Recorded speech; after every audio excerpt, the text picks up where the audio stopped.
স্বাদ বদলে বেগুন বাড়িতে থাকলে বেগুনের এই রেসিপিটি একবার বানিয়ে দেখতে পারো। খেতে কিন্তু অসম্ভব সুন্দর লাগে। একদম সাধারণ জিনিসটাই এত অসাধারণ লাগে যে বারবার চেয়ে খাবে, কথা দিচ্ছি। নমস্কার, আজ আবারও তোমাদের সবাইকে স্বাগত আমার চ্যানেলে নতুন একটি রেসিপির সাথে। আজকে বানাতে চলেছি বেগুন চিলি। হ্যাঁ বন্ধুরা, তার জন্য পুরো রেসিপিটি দেখতে হবে। তো পুরো রেসিপিটি দেখতে থাকো, আশা করি তোমাদের সবার খুব ভালো লাগবে। তো আমি এখানে বেগুনগুলো আগে থেকেই এইভাবে ডুমো ডুমো করে কেটে নিয়েছি। আর বেগুনটাতে পরিমাণ মতো হলুদ আর পরিমাণ মতো নুন দিয়ে আর দুটো ডিম ফাটিয়ে নেব এখানে, দিয়ে এটাকে মেখে নেব। বেগুন অনুযায়ী ডিমটা কম বেশি তোমরা পরিমাণ মতো নিয়ে নিতে পারো। আমার এখানে দুটো লাগলো, তাই আমি দুটো নিয়ে নিলাম। এরপরে সব কটা উপকরণ একসাথে মাখিয়ে নিয়েছি। এরপর এটাকে সাইডে রেখে একটা কড়াই বসিয়ে তাতে তেল গরম করে নিয়েছি।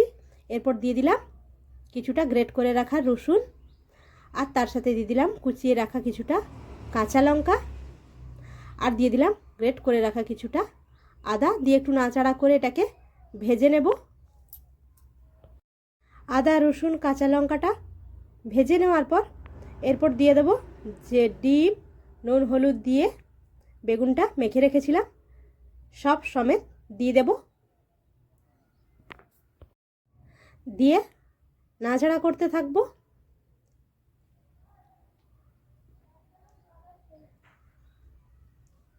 তো একই সাথেই খুব ভালোভাবে কিন্তু বেগুনটা যাতে ভাজা হয়ে যায় সে মতো অবস্থায় ঢেকে এটাকে ভেজে নেব।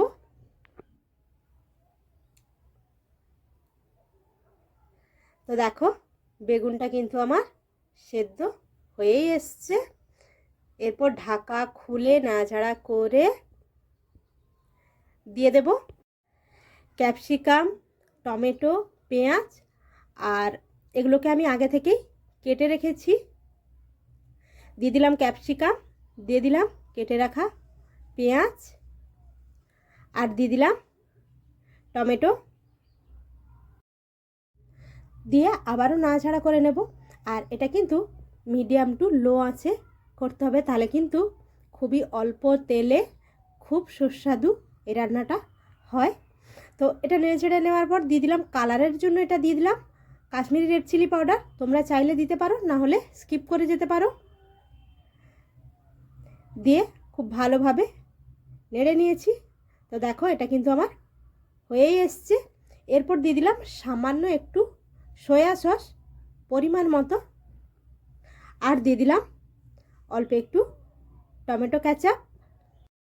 এরপর অল্প একটু নাড়াচাড়া করে নিলেই রেডি হয়ে যাবে বেগুন চিলি। দুর্দান্ত স্বাদের বেগুন চিলি তোমরা কিন্তু ভাত, রুটি, লুচি সব কিছুর সাথেই খেতে পারো। খেতে কিন্তু বেশ লাগে, আর বানানো কিন্তু খুবই সোজা, দেখতেই পেলে। তোমার ভিডিওটি কেমন লাগলো অবশ্যই আমাকে কমেন্ট করে জানিও। আর এই রকম ভিডিও পেতে অবশ্যই চ্যানেলটি সাবস্ক্রাইব করে পাশে থাকা বেল আইকনটি ক্লিক করে আমার পাশে থেকে যেও। তো দেখো বেগুন চিলি কিন্তু আমার পুরোপুরি পরিবেশনের জন্য রেডি। আর এটাকে আরও সুন্দর করার জন্য ওপর থেকে ছড়িয়ে দিলাম সামান্য একটু সাদা তিল, দেখতে সুন্দর হবে। তো বন্ধুরা, এইভাবে একবার বাড়িতে থাকা বেগুন দিয়ে বানিয়ে ফেলো বেগুন চিলি। নিজেও খাও ও পরিবারের সবাইকে খাওয়াও। আজকের মতো এই পর্যন্ত, আবারও দেখা হবে অন্য কোনো দিন অন্য কোনো রেসিপির সাথে। সবাই ভালো থেকো, সুস্থ থেকো, টাটা।